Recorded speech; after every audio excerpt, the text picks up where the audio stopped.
शाम को 4 बजे से लेकर 7 बजे के बीच में शंकर और पार्वती के भ्रमण का समय रहता है। मेरे देवाधिदेव महादेव और माता पार्वती के भ्रमण का समय, भगवान शंकर पार्वती घूमने को निकलते हैं। इसलिए हमारा सनातन धर्म कहता है शाम के समय पर माताओं को झाड़ू नहीं लगाना चाहिए, शाम के समय पर माताओं को चूड़ी बिछिया नहीं बदलना चाहिए, शाम के समय पर माताओं को मांग में सिंदूरा नहीं भरना चाहिए, शाम के समय पर माताओं को बाल नहीं बांधना चाहिए, शाम के समय पर माताओं को चौखट पर नहीं बैठना चाहिए। उसका कारण क्या है? क्योंकि पार्वती जी ने भगवान भोलेनाथ जी से कहा था कि तुम मुझे रोज शाम के समय प्रदोष काल में भ्रमण के लिए लेकर जाते हो, मेरे लिए आज्ञा क्या है? शंकर भगवान ने कहा सुनो पार्वती, मंदिर के अंदर नंदी रहता है, जाने वाला यात्री जब मंदिर में मेरा दर्शन करने आता है तो नंदी के कानों में कहकर जाता है कि शिव जी को मेरे यहाँ लेकर आना। मैं नंदी के अनुसार उनके घर जाता हूँ, मेरा काम है उनका कल्याण करना और तेरा काम है उनके घर की नारी को अखंड सौभाग्यवती का वर प्रदान करना, ये तेरा काम। तब पार्वती माता ने कहा अखंड सौभाग्यवती होने का वर मैं तो दे दूंगी, पर उस समय पर माताएं चूड़ी बदल रही होगी और हाथ से चूड़ी निकाल रही होगी तो मैं वर कैसे दे सकती हूँ? मांग भर रही होगी तो मैं वर कैसे दे सकती हूँ? उस समय पर चूड़ी बिछिया बदला जा रहा होगा तो मैं वर कैसे दे सकती हूँ? उस समय पर झाड़ू लग रही होगी तो मैं लक्ष्मी को वहां कैसे भेज सकती हूँ? आप बताओ। तो शंकर भगवान ने कहा प्रदोष का समय एक ऐसा समय होता है, शाम का समय ऐसा होता है जिस समय पर केवल शंकर और पार्वती की आराधना का समय होता है। हम तो कई लोगों से कहते हैं अगर आपके यहां संपदा नहीं आ रही है, बहुत मेहनत कर रहे हो, फल नहीं मिल रहा, कहीं नौकरी, कहीं सर्विस या कहीं व्यापार या व्यवसाय में कहीं तकलीफ आ रही है, हम सबसे कहते हैं शाम का समय पकड़ लो, शंकर जी के मंदिर में दिया लगाना प्रारंभ कर दो। शिव मंदिर में अगर दिया नहीं लगा रहे हो तो बेलपत्री के पेड़ के नीचे दिया लगा दो। बेलपत्री और शंकर जी के मंदिर में दिया नहीं लगा रहा तो शंकर जी के मंदिर के बाहर चौखट पर दिया लगा दो।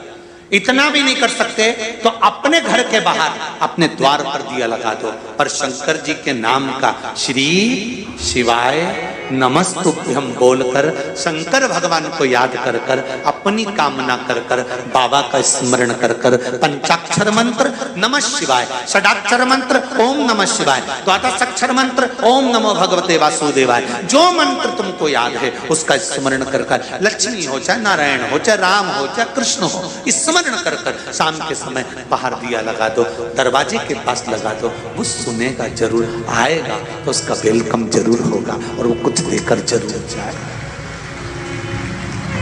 नियम तो बनाओ।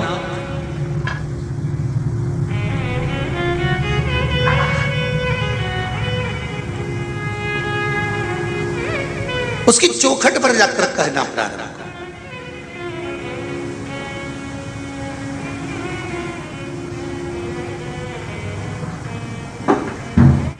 बृहस्पति महाराज ने कहा कि शाम का समय जो प्रदोष का समय होता है उस समय पर इंद्रदेव तुम शंकर जी की आराधना करो। शिव आराधना से शंकर जी जो मार्ग प्रशस्त करेंगे, शिव आराधना से जो शंकर जी कहेंगे वो तुम करना। ठीक है, आराधना करी बाबा भोलेनाथ जी।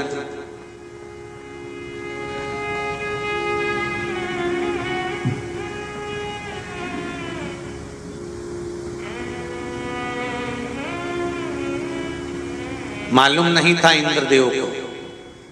बृहस्पति महाराज ने प्रदोष की महत्वता समझाई तो प्रदोष का समय जानकर शंकर जी पर 7 बेलपत्र प्रदोष के दिन इंद्र ने समर्पित कर दी बिना सोचे।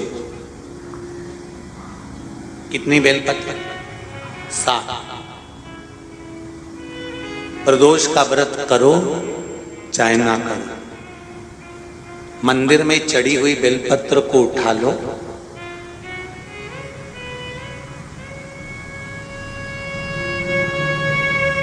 बेलपत्र का ब्रह्म कमल बना लो,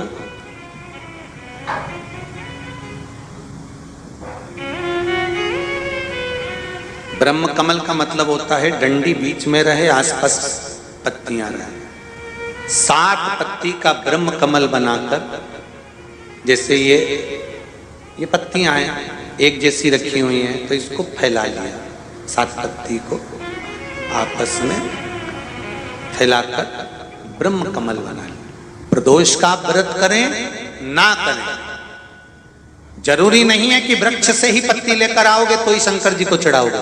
शिव जी पे से चढ़ी हुई उठाकर धोकर ब्रह्म कमल बनाकर बाबा से विनय कर कर, हे प्रभु आज मैं इस काम के लिए जा रहा हूं, बाबा मेरा यह कार्य है, बोलकर श्री शिवाय नमस्तुभ्यम बोलकर शिवलिंग पर समर्पित कर दो।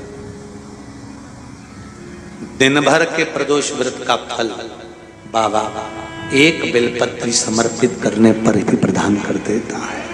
शिव है। प्रदोष व्रत कर रहे हो उससे बढ़कर कोई प्रसन्नता नहीं, पर नहीं कर रहे तो प्रदोष के दिन या 12 महीने शिवरात्रि आती है, शायद आज भी हो, हर महीने शिवरात्रि आती है, प्रत्येक महीने की शिवरात्रि शिव जी को रिझाओ।